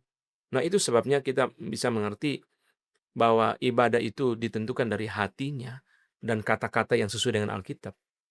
Bagaimana dengan orang yang di daerah-daerah yang tidak ada listrik, tidak ada alat musik? Apakah ibadah mereka jadi kurang berkenan kepada Tuhan? Mereka gitar pun tidak ada. Orang yang pemulung yang di kolong jembatan yang dimenangkan bagi Kristus, yang jangankan bilang ruang kebaktian, gitar pun tidak ada. Gitar pun kalau ada, fatal falesnya. Apa dia nggak bisa beribadah berkenan kepada Tuhan? Bisa. Hati dia. Maka di sini kita mesti geser dari performance worship menjadi participatory worship. Kita lagi menyembah Tuhan. Menyembah Tuhan itu berarti apa? Tuhan, ini hatiku yang aku persembahkan kepada Tuhan. Di dalam buku yang baru saya banyak sekali bicara mengenai hati ya. Dan saya berikan contoh singkat sebelum Musili menjelaskan lagu I Believed in a Hill called Mount Calvary. Saya seorang kolektan. misalnya saya dalam ibadah ya. Saya boleh jamin jarang kolektan yang doa berlutut sebelum kebaktian. Pengkhotbah mungkin iya, pemimpin pujian mungkin iya, liturgis mungkin iya, tapi kolektan dia apa doa berlutut? Bukankah dia nanti berdiri mewakili jemaat untuk membawa persembahan kepada Tuhan? Harusnya dia berkata, Tuhan terima kasih, saya dipakai oleh Tuhan mewakili jemaat menghantar seluruh persembahan ini. Coba kita balik ke sistem raja-raja di Alkitab itu, atau di dalam sejarah. Orang yang dipilih untuk membawa upeti bagi satu bangsa, apa sembarang orang? Tidak sembarang orang. Maka saya bilang di mana-mana, kalau kolektan hanya administratif mengedarkan kantong, nggak usah orang Kristen. Panggil satpam, panggil office boy, dia juga bisa. Kan cuma administratif mengedarkan kantong. Yang membedakan kolektan itu orang percaya dengan orang tidak percaya adalah bahwa dia mempersembahkan hatinya. Dia minta ampun sama Tuhan, dia bertobat dari dosa, dia menjaga kekudusan, dia mempersembahkan hatinya, dia bilang, Tuhan saya mau dipakai menjadi kolektan. Jangan sampai jemaat itu beri persembahan, uangnya masuk ke rekening gereja, tapi Tuhan tidak terima. Kenapa Tuhan tidak terima? Karena yang bawa persembahan najis. Sekarang saya tanya, kalau kita makan di restoran, yang bawa makanannya ada penyakit kulit, kita mau terima nggak? Makanannya enak pun kita nggak mau terima. Karena yang bawa makanan itu penyakit kulit. Sama, sekarang kalau yang mewakili seluruh jemaat membawa persembahan kepada Tuhan, orangnya najis, Tuhan mau terima nggak? Tuhan mau terima nggak persembahan itu? Yang memberi persembahan masuk ke tempatnya rekening gereja, tapi yang membawa persembahan najis. Maka orang yang membawa kantong kolektor, dia mesti doa berlutut, dia mesti minta ampun sama Tuhan, dia mesti bertobat, dia mesti minta kekuatan Tuhan. Untuk hari ini dia akan membawa kantong, mengedarkan kantong kolektor, mewakili jemaat membawa persembahan kepada Tuhan. Dia sendiri harus persembahan hatinya. Ini masih banyak yang kita bisa bicarakan di dalam ibadah. Kita mau belajar. Saya tidak berarti sekali lagi bahwa ibadah di GRI sudah sempurna. Saudara setiap kali mendengarkan podcast, jangan saudara jatuh ke dalam pikiran dikotomis, oh bahwa Pak Anton Buseli itu sudah sempurna. Tidak. Tapi kita mau belajar yang benar. Mau belajar menyanyi yang benar. Saya sendiri juga nyanyi bukan yang bagus-bagus banget kok. Tapi saya mau nyanyi yang benar. Saya mau belajar untuk mempersembahkan hati. Bu Sally jelaskan untuk kita, I Believe in a Hill Called Mount Calvary. I Believe ini lagu yang sebenarnya termasuk kontemporer ya Pak. Ditulis teks dan tune-nya oleh Bill and Gloria Gaither. Ya, mungkin kalau kita search di YouTube cukup populer atau banyak ya dinyanyikan. Lagu ini kalau kita lihat kental akan salib Kristus ya. Bicara tentang I believe ya, satu iman, saya percaya iman kepada Tuhan. Kalau kita lihat di sini Christ centered ya, pusat lagu adalah Kristus yang disalibkan. Ya, ini sejalan dengan ya penekanan yang penting di dalam ya reform, yaitu adalah salib Kristus begitu. Inti Injil. Dan juga kita bisa lihat sangat selaras dengan solus Kristus begitu. Nah, kalau kita lihat juga di sini kental ya tadi teologi salib, lalu juga ada regenerasi di sini ya, ada kata He changed me completely, a new life is mine. Ya, ada gambaran pekerjaan Roh Kudus yang mengubah hati ya. Ada artinya ya doktrin kelahiran baru di sini.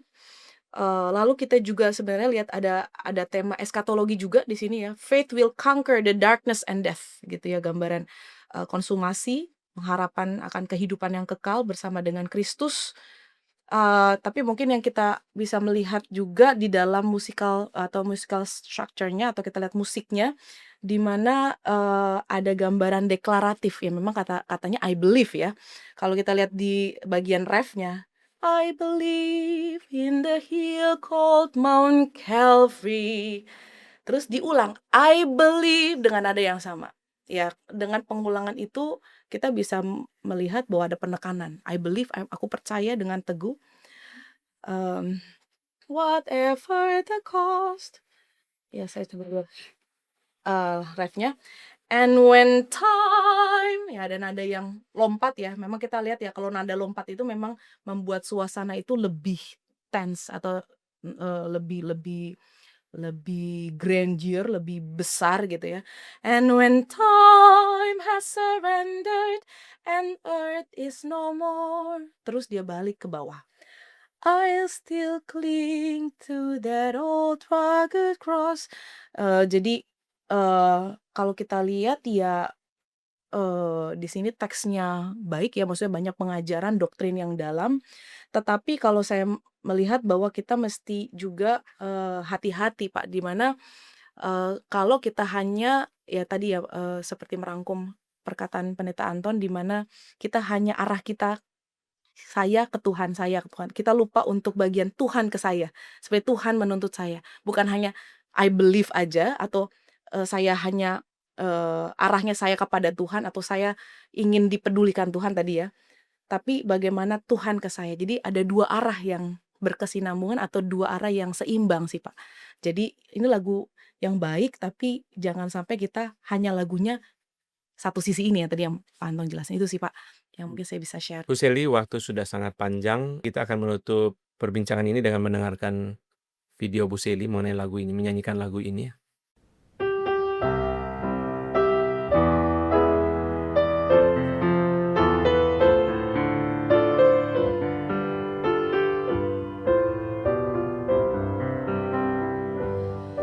There are things as we travel this earth-shifting sands that transcend all the reason of man. But the things that matter the most in this world, they can never be held in our hand. I believe in a hill called Mount Calvary. I believe whatever the cost. And when time is surrendered and earth is no more, I still cling to that old rugged cross. I believe that the Christ who was slain on that cross has the power to change life today. For He changed me completely, a new life is mine. That is why by the cross I will stay. I believe in a hill called Mount Calvary. I believe whatever the cost. And when time is surrendered and earth is no more, I still cling to that old rugged cross. I believe that this life with its great mysteries surely someday will come to an end. But fate will conquer the darkness and death, and will lead me at last to my friend. I believe in a hill called Mount Calvary. I believe whatever the cost. And when time is surrendered and earth is no more, I still cling to that old rugged cross. And when time is surrendered and earth is no more, I'll still cling to that old rugged cross. Oke, baik, terima kasih Pak Anton untuk, banyak hal yang saya juga belajar, Pak. Kiranya juga boleh menjadi berkat bagi Bapak Ibu Saudara sekalian. Sampai bertemu lagi di, waktu yang akan datang. Tuhan memberkati.